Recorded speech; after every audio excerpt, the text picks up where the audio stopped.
Dear learners, welcome. The purpose of this video is to improve your listening skills, and it helps you understand the story by providing vocabulary. There are also some comprehension questions and a quick competition that you can answer. By the way, enjoy this video, and I hope you like the story. Okay, let's begin. Island of the Blue Dolphins by Scott Odell. Vocabulary Review.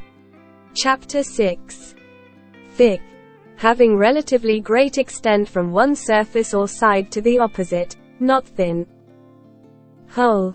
A hollow space in something solid or in the surface of something. Neck. The part of the body between the head and the shoulders. Rest. To remain in a particular state or place or a period of relaxing, sleeping or doing nothing after a period of activity. Belong. To be in the right place or a suitable place or to be in the relation of a member, inhabitant, etc. Round. Having a shape like a circle or a ball. Law. The system of rules of a particular country, group, or area of activity. Dry. Used to describe something that has no water or not wet, without water or moisture. Chapter 6. Fox eyes.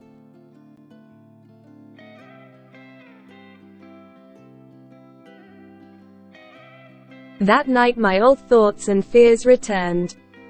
Our laws did not let women make bows and arrows. Perhaps my arrows will not fly straight, I thought. Then a male will attack me. The dog's cave was close to the sea elephant's home. The dangers were very great. But in the morning my fears were gone. It was quite early when I reached the cliffs. The males, like round grey rocks, were sitting on the shelf in the cliff. Below them, the females and their babies were playing in the waves. Perhaps the word, babies, is not quite right. Young sea elephants are as big as men. But they act like babies. They follow their mothers about and cry just like babies. At first, they are afraid of the sea, and their mothers have to push them into the water. It is not easy to push an animal that size. The males are ugly and dangerous and love to fight. There were 6 on the shelf that day, but they were not sitting close together. From the cliff I looked down and tried to choose the smallest. They were all the same size except one. He was alone at the end of the shelf, and he looked quite young. There were no females in front of him. I knew then that he did not have a family of his own. For that reason, perhaps, he was not too dangerous to attack. I started to climb slowly and quietly down the cliff. It was quite a long way, and I was carrying my new bow and 5 arrows. The bow was almost as tall as I was. At last, I stood behind a big rock near the young male. I remembered my father's words while I was fitting an arrow to the bow. It will surely break in a woman's hands, I thought. I was not far away from him, and he was looking towards the sea. I did not know where I should shoot him. A sea elephant's back is very thick. An arrow cannot hurt him there. But his head is small and not easy to hit. I was thinking about this when the animal began to move towards the beach. He was going towards the females that belonged to one of the old males. The sea elephant is big, but he can move fast. The young male was already near the water. My arrow traveled straight, and the bow did not break. But at the last moment he turned to one side. The arrow fell into the sea. By now, though, the old male was moving quickly down the cliff shelf. He soon caught the young one and, with a terrible cry, pushed him over on the beach. The young male fell into the water and lay there without moving. The old male made a great noise and hurried towards him. He dug his long teeth into the young male's side. The young male got up then, and his small eyes shone red. He waited for the next attack and was quicker than the old male. He dug his teeth into the other's neck and held him there. The two animals fought each other in the waves. The females and their babies swam quickly away, but the other old males were sitting quietly on the shelf. The young male was lying on his back, but his teeth were holding the other's neck. It was a good chance for me. I could send an arrow into a soft part of his body and perhaps kill him. But I wanted him to win the fight, and so I did not move. Suddenly the old male pushed against a rock with his tail and freed himself. He turned and hurried up the shelf towards me. The young one was following close behind. I felt very frightened, and I moved back. There was a stone behind me, and I fell to my knees. I felt a sharp pain in my leg, but I got up quickly. The old male turned and bit deep into the young one's side. The surprise attack threw the young male back into the water. The waves were red with his blood. He waited for the next attack. It came, and he met the old male with his shoulder. The noise was terrible. Again, the young male's teeth bit into the other's neck, and they went under the waves. The fight continued, but I could not see it very clearly. It was getting dark. My leg was hurting badly, so I left the cliff. I was a long way from my home. After that I could not leave my house for 5 days. My leg hurt and it was twice its usual size. I had enough food, but on the 6th day I needed fresh water. I had to bring it from the stream in the ravine. I left early because I could not walk. I had to move on my hands and knees. A bag of shellfish was tied to my back. Behind me I pulled my spear and my bow and arrows. It was midday when I reached the ravine. I was not far from the stream and rested for a time. Suddenly I saw the big gray dog, the leader. He was in the trees just above me. He saw me soon after I saw him. He stopped, and the other dogs stopped behind him. I picked up my bow and fitted an arrow. The big dog turned away, and the others followed. In a moment they were gone. I listened. They were moving very quietly, and I could hear nothing. I knew that they were attacking me from every side. My leg hurt, but I went slowly on. The plants were thick here, so that I could not use my bow and arrows. I left them behind but held tightly onto my spear. The stream came out of a hole in a rock. Other rocks stood high on 3 sides and made a cave. The dogs could not attack me here, and so I drank for a long time. I filled my bag with water. Then I moved towards the mouth of a cave formed by the rocks. Above the cave I saw the head of the big gray dog. He did not move, but his yellow eyes followed me closely. 2 or 3 other heads showed behind him. They were too far away to hit with my spear. Plants were moving on the other side of the ravine. The dogs were waiting for me to pass them. I reached the cave and went in. From above I heard the dogs' feet running through the grass. I was safe. The dogs came back in the evening, but they did not come close to the cave. It was very cold without a fire. I stayed there for 6 days until my leg was better. I cleaned the cave and made it comfortable. This place can be my second home, I thought. Perhaps I shall need it. The cave was once used by my people. Pictures of dolphins, whales, sea elephants, birds, dogs, and foxes were cut into the stone walls. There were also 2 bowl-shaped places in the rock for water. I made shelves where I kept shellfish and dried plants. Later, Elle took my first bow and arrows to the cave. I made a bed there and collected dry wood for fires. Finally, I filled the mouth of the cave with stones. At the top I made a hole for an entrance. It was all hard work, man's work perhaps. But I thought that it was necessary. Then I went back to the place where the sea elephants lived. The body of the old male was lying high on the cliff shelf. Birds were eating the last of the meat.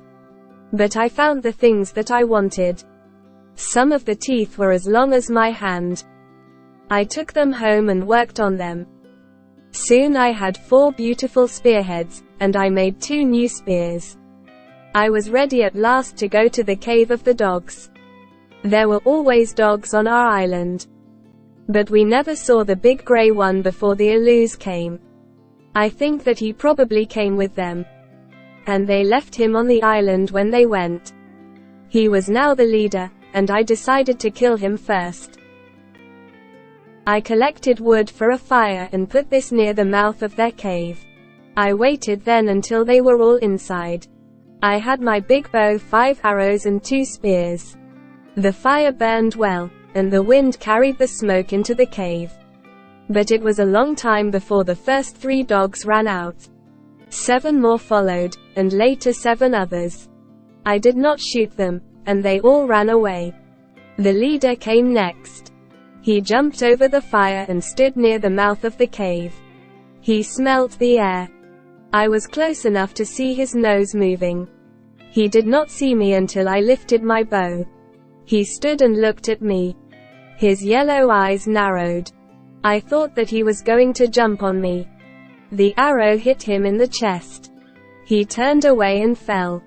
My next arrow did not touch him. 3 more dogs ran out of the cave. I used my other arrows and killed 2 of them.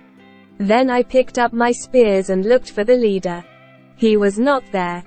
But he could not go far with an arrow in his chest. I looked for a long time, but I could not find him. I began to walk along the path to the cliffs. Soon I found part of an arrow. It was bitten off near the end. Later I found his footprints in the earth and tried to follow them. But it was evening now, and I could not see very well. I came to a pile of rocks and could not see his footprints. So, I turned off the path and went home. It rained for 2 days after that, and I did not go out. I made some new arrows. Then I returned to the place where I last saw the leader's footprints. The big dog was lying behind the pile of rocks. The broken arrow was in his chest. I thought that he was dead. I lifted my spear and got ready to throw it. He lifted his head a little just before I threw the spear. I was very surprised, and my arm stopped in the air. I climbed onto the rocks and looked at him again. I knew now that he was not dead. I decided to use my bow. I fitted an arrow to it and prepared to shoot at his head. But I did not shoot. The big dog lay there and did not move. I looked at him for a long time. Then I climbed down from the rocks. He did not move when I stood next to him. The arrowhead in his chest was covered in blood. His thick coat was wet from the rain. He seemed to be dying. I picked him up. He was very heavy, and I had to rest many times on the way home. I put him down on the floor of my house. He did not look at me or lift his head. But I knew that he was not dead. The arrowhead was deep, but it came out without difficulty. He did not move while I was cleaning his skin. I put some water near him. I had to go out then to collect food. I did not think that he could live. I did not really want him to live. I hated him and he was lying in my house. But he was not dead when I returned. I lifted his head and put some water in his mouth. He looked at me, and his eyes were like 2 deep holes. He drank more water that night. In the morning I put some food near him. He ate it while I was out. When I came home, he watched me cooking my own meal. His yellow eyes seemed to follow me around the house. I was afraid of him and decided to sleep on the rock. The next day I went out again. But I did not cover the hole under the fence. He could leave if he wanted to. He was there when I returned with 2 fish. I cooked them and then I felt sorry for him. I gave him one of them. After he ate it, he lay by the fire. But he was watching me all the time with his narrow, yellow eyes. I slept on the rock for 4 nights. I never covered the hole, and he never went away. Every evening he was waiting for his fish. but he refused to take it from my hand. I had to put it on the ground. The next day I returned early, and he was not waiting for me at the hole in the fence. I felt quite sad and called, "Dog! Dog!" He had no other name. I went under the fence and called again. He was asleep in the house. He heard my voice and got up. He looked first at the fish and then at me. His tail began to move from side to side. That night I slept in the house. And I thought of a name for him. It was Rontu in our language, fox eyes. I called, "Rontu! Rontu!" He looked at me and moved his tail again. Comprehension questions. 1. How long does Karana not leave her home, and why? 2. What kind of place is the second home of Karana? 3. How does Karana find the injured leader of the dogs? 4. What does Rontu mean? Quick competition. Read the sentences below and find the correct adjective, adverb, verb, etc. used in the story. 1. They were all the same size, blank, 1. Except or besides. 2. Behind me I, blank, my spear and my bow and arrows. Removed or pulled. 3. My leg hurt, but I went, blank, on. Slowly or rapidly. 4. He did not move, but his yellow eyes followed me, blank. Thoughtfully or closely. 5. I cleaned the cave and made it, blank. Comfortable or enjoyable. Thank you for listening to this chapter. Now, read the comprehension questions again and try to find the answers in the story. Then, do the quick competition part. Also, the answers are in the explanation part of the video. Check out your answers over there. Moreover, don't forget to subscribe for the new episodes. If you like this chapter, click the like button. To make this project more effective and beneficial, let me know in the comments below.